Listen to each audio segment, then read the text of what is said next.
Should you take out loans to become a professional pilot? Is it worth it? Hey guys, I'm Katie. I'm a pilot. I have over 3,000 hours of flight time. I have my ATP, multi-single, all the instructor ratings, and I did all of that for under $35,000 and without any student loans or flying loans. So I want to talk to you guys about the pros and cons of both options. This is going to be a really realistic approach. It's obviously my opinion because I chose to be a light sports CFI and go a cheaper route, but I kind of want to present both sides. A lot of people message me on Instagram and TikTok and YouTube about this question. So I'm just going to give you the information that I've gathered over the past, 7-8 years as a professional pilot, and then you guys can make an informed decision for yourselves. So first of all, for most people, it costs $80 to $90 to $100,000 to become a professional pilot. And what that means is you're just a commercial pilot. Usually that's your commercial pilot and your CFI. At that point, you normally start making like $20 an hour. You may make between $500 and $2,000 a month take home.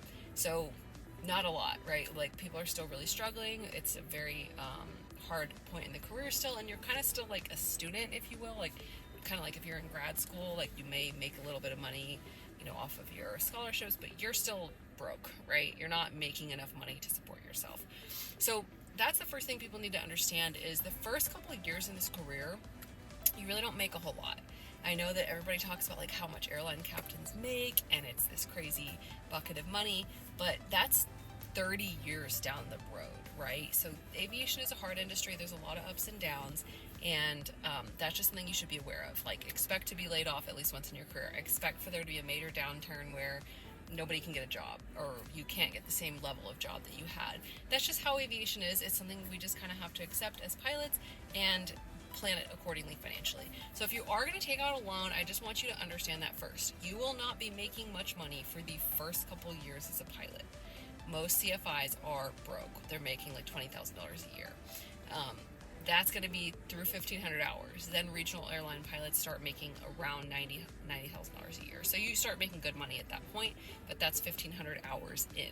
So if you have a student loan, you're going to have to figure out how to pay that loan amount for that gap years, right? You're still going to have to pay it off as an airline pilot, but then you're probably making enough money that it's not as bad. So that's a big thing people don't understand. The second thing is a lot of the interest rates on these loans are really high. I have people messaging me 12, 19% interest rates, and that is insane, guys. Go do the math and see what that comes out to as a monthly payment. Like, don't just take a loan without a specific plan and understanding of what you're going to do to pay this back, in what time frame, and what you're going to have to make per month to both live and pay off this student loan, this flying loan.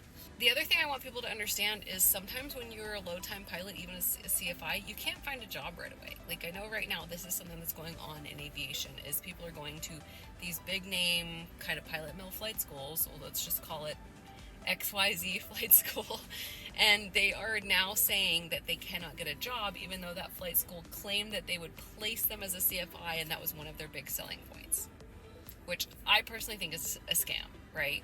What's really going on is those flight schools have such a backup, like that they are waitlisting people once they're a CFI. So people are saying, do I need to go back to my previous job? Like, and now I'm 2 years behind. So let's say you went to XYZ flight school and you took out a loan because you're like, it's going to be better, it's going to be faster, it's worth the money. But then the moment you get your CFI, you're on a 2-year wait list to even start working as a CFI. Does that make any sense? You didn't save any time and you just gave them a bunch of money. So that is something that's also going on right now in aviation. If you are going to plan to go to a large flight school, and again, this is just for your information, go on Flying Reddit and look up the name of that flight school that you're wanting to go to and read everybody's firsthand experiences with it. So what are the pros of taking out a flying loan?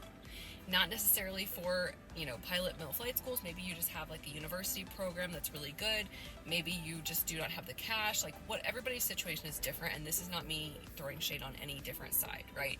I was in the military before I became a pilot, so I was able to save up some cash, and that really, really helped me, right? And then I found the light sport CFI route, which saved me like who knows how much, at least $50,000 in flight training. I have an ebook I wrote on this because nobody seems to know about this.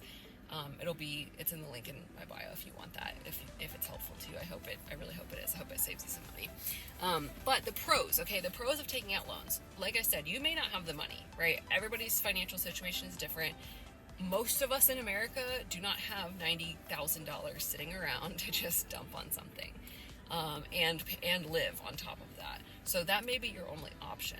Number two, you may want to save time. So what I mean by that is, if you're going to work through it slowly, like maybe you have a job where you have, $2,000 excess a month in your budget, and you're like, I'm going to pay as I go and I'm going to learn to fly. Well, that's obviously going to take longer because you're going to have to go at the rate that you have cash flowing. And it's going to probably take longer because you're having to do life and learn aviation concepts. So you may kind of have a delay in your training. You may have to do things multiple times and so forth. If you take out a loan, you have a chunk of money. You can hammer it out as fast as the weather and CFI availability allows. With the goal of becoming an airline pilot, seniority is everything. And a lot of people say, get to an airline as fast as possible and get in the door, get moving up in seniority, and the amount of money that you make will really pay this back quickly. So talk to some airline pilots that have taken out loans, see what their experience was, and see if that makes sense for you. But like I said, be very careful about a lot of these universities. A lot of them people don't realize you're not getting the flight training with that degree. So you're going to spend whatever amount for a bachelor's degree from some large aeronautical university, and then that's not your flight training. It's not your commercial, it's not your CFI. You have to pay for that on top of it. If you pay for that through the school, it's usually expensive, very expensive, and a very slow process. So I really wouldn't recommend that. So the other pros of taking out a flying loan is maybe you progress faster through your flying. I also think that, that could go either way. So you can have the weight of that loan on your shoulders and feel like, I have to succeed. I have to solo at this time. I have to get done at this time. I've had students where they were just a head case because they had given themselves really no options. They put everything on the line. They got this big loan, and then when they were hitting plateaus, it was way more serious because they're like, I'm gonna go bankrupt, because I made this choice. So either way, it can be a pro, it can be a con. The big pro of taking out the loan is just getting done with it quickly and getting to an airline, getting seniority. And especially, if you're older or whatever the case may be, that might be worth it for you. The time might be worth it. So like I said, I did Light Sport CFI. I have an ebook that I wrote on this. It just kind of puts the rules together, explains how you can apply that. I did that and it saved me tons of money. I'm really hoping to help the aviation community with this. I really, really hate the fact that aviation is not that accessible to everyone equally. I think we were going to get the most qualified pilots if we can have anybody who is really sharp and smart and makes good decisions be able to be a pilot, and finances is a large barrier to entry for that for a lot of demographics. So hope this information helps you. If you have any questions, feel free to drop them in the comments below.